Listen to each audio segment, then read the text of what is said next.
আসসালামু আলাইকুম গাইস। আসলে এক ভাই বলছিল যে কাতারের বর্তমান অবস্থা নিয়ে একটা ভিডিও করার জন্য। এ, এটা হচ্ছে একটা সিগন্যাল ব্রিজের নিচে। এখানে যথেষ্ট পরিমাণ মানুষ মানে কাজের অভাবে এখানে ওই হেডফোন এটা সেটা একদম একদম লুঙ্গি টুঙ্গি। ইন্ডিয়ার অনেক আদমি আছে যারা তাম্বাকু টাম্বাকু বিক্রি করে।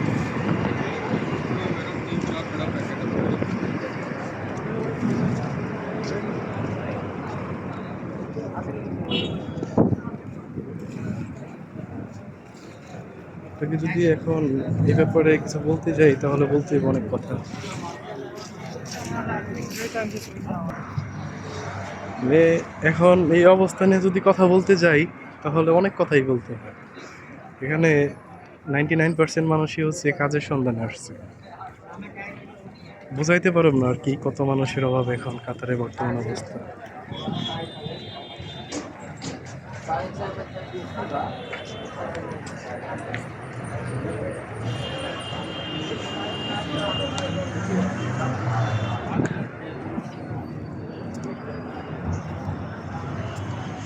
আপনি অবশ্যই এটা দেখতে পারতেছেন। আমরা চেষ্টা করতেছি কারোর সাথে একটু কথা বলার জন্য। এবং দেখি কাউরে পাই কি একটু কথা বলার জন্য।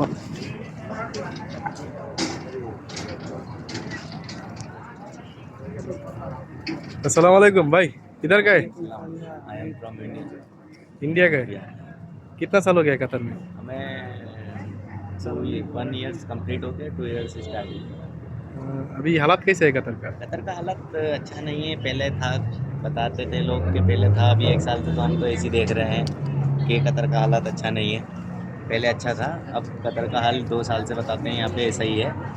और कुछ लोग जो हैं आने के लिए, सब भाई इंडिया के, बांग्लादेश के, पाकिस्तान के जो आने के लिए कह रहे हैं, वो अभी ना आए तो अच्छा ही है, क्योंकि हालत बहुत अच्छा नहीं है। हम लोगों की भी सैलरी है, सबकी 2-2 महीने, 1-1 महीने की अभी अटकी हुई है। और आके बिल्कुल काम नहीं है। आदमी सोचे कि हम आए, अपनी टैक्सी करें, अपनी टैक्सी लें, हम यहाँ पे अपनी टैक्सी का कारोबार करें, लेकिन ऐसा कुछ भी नहीं है। सब लोग तुम सोच रहे हो, ऐसा सोच रहे हो, यहाँ पे ऐसा नहीं है इस टाइम।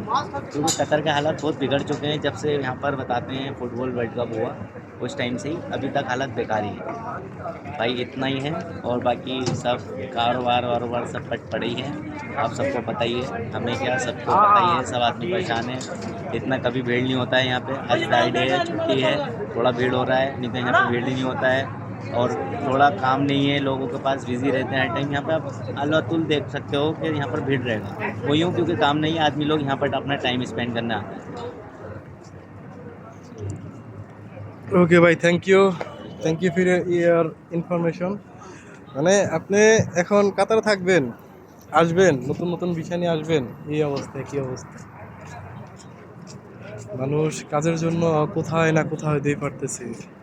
কাজ এত ইজিলি না।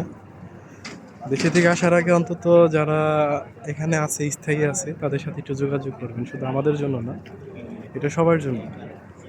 যারা ওয়ার্ক পারমিট নিয়ে আসতেছেন কাতায়, মানে কাজ করার জন্য আসতেছেন, প্রত্যেকের একই অবস্থা।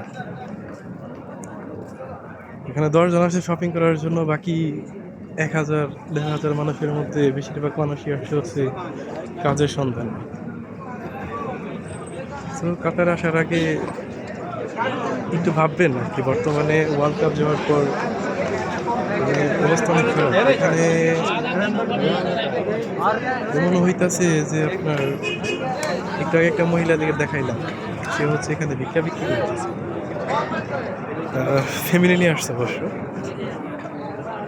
কি করবে আসলে, মানুষ করবে কি? কাতার আসার আগে বি কেয়ারফুল। বর্তমানে কাতারের কাজের অবস্থা অনেক খারাপ। যেই আসেন হিসাব করে আসেন, আর যারা অনেক আগে আছে তাদের সাথে একটু পরামর্শ করে আসেন।